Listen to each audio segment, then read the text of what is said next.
Hi, I'm Joyce, the Energy Lady. And I have a story to tell again about a client that I was working with. And it really has a lot of connection to my book that is almost here, by the way. It's just in the formatting process, and within a month I should be published and on Amazon. Pretty excited.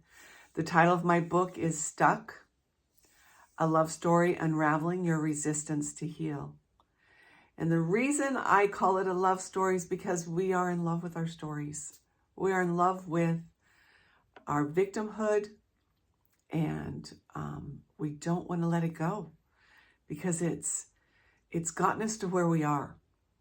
And so oftentimes when you get sick or injured or an accident happens in some way, people gather around you, or they give you attention.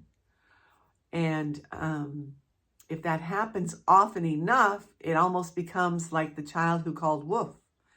And then people don't come around and they get tired of it. So then, first of all, you're first a victim to the illness or the injury. And then second of all, you're now the victim because nobody loves you. Nobody's paying attention to you. So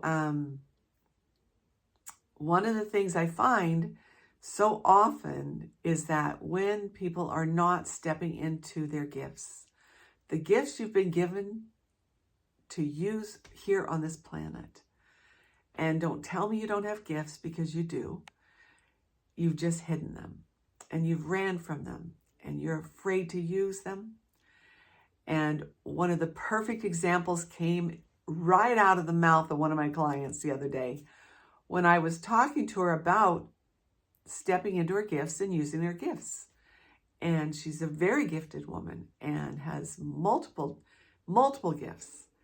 And her first words were, well, if I stay sick, then I don't have to use them. I can't use them.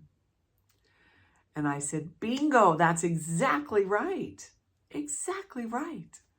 That as long as you stay sick and you hurt, you have great excuse. And the excuse is, I don't have to use my gifts now. I don't have to go out into the world. I don't have to go show people what I do, who I am. And I could just stay and hide because I don't feel good.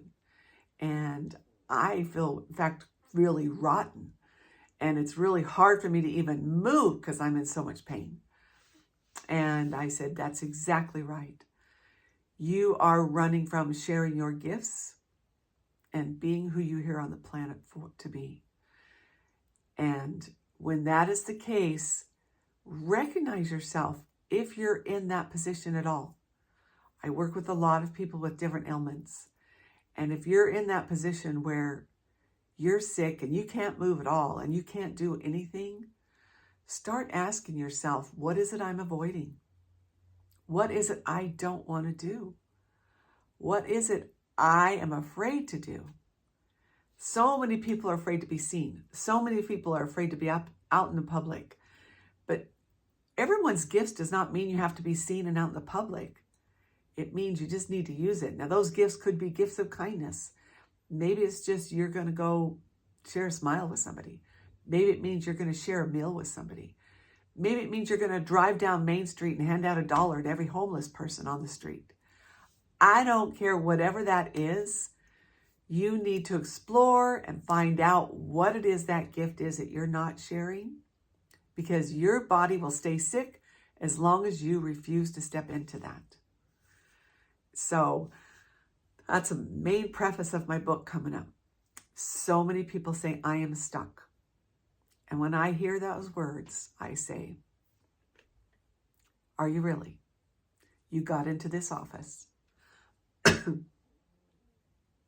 What are you not using? What gifts are you not using? So ask yourself that today.